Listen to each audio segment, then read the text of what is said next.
Hello everyone. आज हम शुरू करने जा रहे हैं next chapter, chapter 3, current electricity. Current electricity जो चैप्टर है उसके शुरुआत में एनसीईआरटी में, जैसा हर चैप्टर में दिया होता है, इंट्रोडक्शन दिया है। इंट्रोडक्शन में इन्होंने बताया है कि in chapter 1 all charges whether free और bound were considered to be at rest. Charges in motion constitute an electric current. इस चैप्टर में चार्जेस मूव करेंगे, चार्जेस के अंदर भी मोशन होगा। Such currents occur naturally in many situations. Lightning is one such phenomena. तो ऐसा नहीं है कि करंट वायर्स में ही फ्लो होगा, बिजली का गिरना भी एक करंट का ही एग्जाम्पल है। In which charges flow from clouds to earth through the atmosphere, sometimes with disastrous results. The flow of charges in lightning is not steady, but in our everyday life we see many devices where charges flow in a steady manner, like water flowing smoothly in a river. A torch and a cell-driven clock are example of such devices. In the present chapter we shall study some of the basic laws concerning steady electric current. देखिए steady से यहाँ जो meaning है, steady word जो ये बोल रहे हैं, उसका मतलब कहीं ना कहीं कांस्टेंट करंट से है।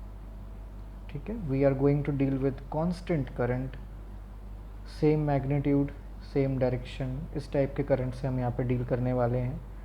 और बहुत ही इंटरेस्टिंग चैप्टर है, इलेक्ट्रोस्टैटिक की कंपैरेटिवली बात करें तो भी, और वैसे भी बहुत अच्छा चैप्टर है। Imagine a small area held normally to the direction of flow of charges. Both the positive and negative charges may flow forward and backward across the area.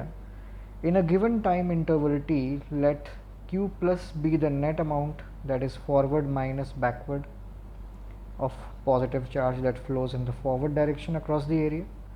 Basically एक एरिया है, उसमें से पॉजिटिव चार्ज का जो net flow हुआ है, net amount of positive charge जो flow हुआ है वो है q पॉजिटिव, और ऐसे ही q नेगेटिव चार्ज का फ्लो है।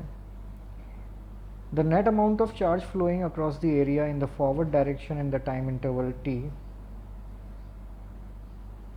is this. This is proportional to t for steady current, और जो वैल्यू आती है करंट की q बाई टी, ये यहाँ पे डिफाइन की हुई है। ठीक है, मतलब बेसिकली कहना ये चाह रहे हैं कि जितने ज़्यादा समय तक आप ऑब्जर्व करेंगे उतना ज़्यादा चार्ज फ्लो करेगा। तो ये जो q बाई टी का रेशो है, इसको करंट बोला गया है। ठीक है, ये मैंशनड है यहाँ पर, q is proportional to t. Now what is happening if it turns out to be a negative number, it implies current is in the backward direction. तो ये बहुत इंटरेस्टिंग रिजल्ट इन्होंने यहाँ पे बताया है कि कभी आपकी करंट की वैल्यू नेगेटिव आती है तो इसका सिर्फ इतना सा मतलब है कि जिस डायरेक्शन को आप फॉरवर्ड डायरेक्शन मान रहे हैं, जो डायरेक्शन आपने फॉरवर्ड मानी है, करंट एक्चुअली उसकी ऑपोजिट डायरेक्शन में फ्लो कर रहा है। ठीक है, ये इसका एक सीधा सा मीनिंग निकल के आता है। Currents are not always steady, and hence more generally we define the current as follows. Let delta q be the net charge flowing across a cross section of a conductor during the time interval delta t. Or then the current at time t across the cross section of the conductor is defined as the value of ratio of delta q to delta t, है ना। So basically rate of flow of charge है, एक given time delta T में delta Q charge अगर flow कर रहा है तो उसको करंट बोला जाता है। एसआई यूनिट डिफाइन की गई है, SI unit of current is ampere. फिर इसके बाद an ampere is defined through magnetic effects of current that we will study in the following chapter number 4. An ampere is typically the order of magnitude of current in domestic appliances. An average lightning carries currents of the order of tens of thousands of ampere, and at the other extreme, currents in our nerves are in microamperes. हमारे nervous system में, हमारी nerves में भी current flow होता है, उसकी range यहाँ पे बता रखी है, माइक्रो एम्पेयर्स में है।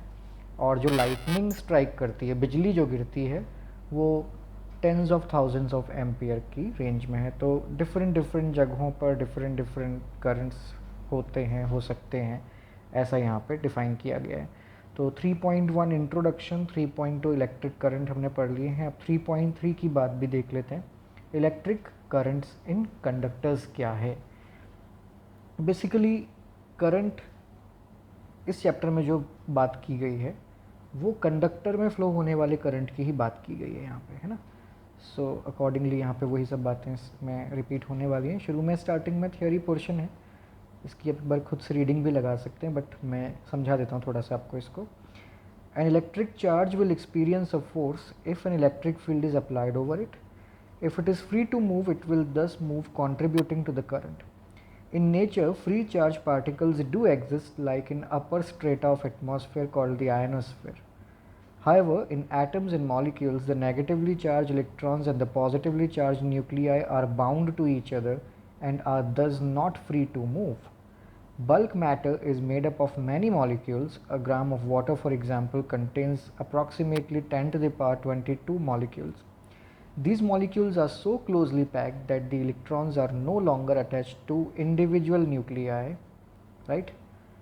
And in some materials the electron will still be bound, that is they will not accelerate even if an electric field is applied. तो बहुत अच्छी बात यहाँ पे बताई है कि देखिए मॉलिक्यूल्स जो हैं और उसके अंदर जो इलेक्ट्रॉन्स हैं वो इतने क्लोजली पैक्ड होते हैं कि इंडिविजुअल न्यूक्लियाई से इलेक्ट्रॉन्स अटैच नहीं रहते हैं. In some materials, the electron will still be bound, that is, they will not accelerate even if an electric field is applied. In other materials, notably metals, some of the electrons are practically free to move within the bulk material. These materials, generally called conductors, develop electric currents in them when an electric field is applied. देखिए यहाँ हो क्या रहा है, समझते हैं इस बात को. मैं अगर एक इंसुलेटर ले लेता हूँ और एक मैं कंडक्टर ले लेता हूँ, ये दोनों क्या हैं ये हमने क्लासिफाई किया हुआ है चैप्टर 1 के अंदर. तो इंसुलेटर्स के अंदर जब आप बाहर से कोई इलेक्ट्रिक फील्ड अप्लाई करते हैं तो इनके अंदर के इलेक्ट्रॉन्स बाहर मूव करने के लिए फ्री नहीं होते हैं. इनकी जो इंटर एटॉमिक फोर्सेस हैं, इंटर मॉलिक्यूलर फोर्सेस हैं, जो भी फोर्सेस इन पे लग रही हैं वो इनको फ्रीली मूव करना अलाउ नहीं करती हैं in spite of an electric field being there. लेकिन जब कंडक्टर्स की बात करते हैं तो कंडक्टर्स के अंदर के जो इलेक्ट्रॉन्स हैं, हालांकि वो एक्स्ट्रा इलेक्ट्रॉन्स नहीं हैं, उस कंडक्टर का नेट चार्ज अभी भी ज़ीरो है. जितने इलेक्ट्रॉन्स इसके पास हैं उतने ही प्रोटॉन्स भी हैं. लेकिन इस कंडक्टर पे आप जब बाहर से कोई इलेक्ट्रिक फील्ड अप्लाई करते हैं तो कंडक्टर के इलेक्ट्रॉन्स मूव करना स्टार्ट कर देते हैं. इलेक्ट्रॉन्स जो मूवमेंट करते हैं वो इलेक्ट्रिक फील्ड की ऑपोजिट डायरेक्शन में करते हैं. तो ऐसे मटेरियल्स जिनमें इस तरह का मूवमेंट फ्री चार्ज का हो सकता है उन्हें कंडक्टर्स बोला जाता है. ठीक है, यहाँ पे ये चीज़ समझाई गई है इधर वाली लाइंस में. If we consider solid conductors then of course the atoms are tightly bound to each other so that the current is carried by the negatively charged electrons. There are, however, other types of conductors like electrolytic solutions where positive and negative charges both can move. In our discussions, we will focus only on the solid conductors. इस chapter में केवल solid conductors के बारे में बात होगी, so that the current is carried by negatively charged electrons in the background of fixed positive ions.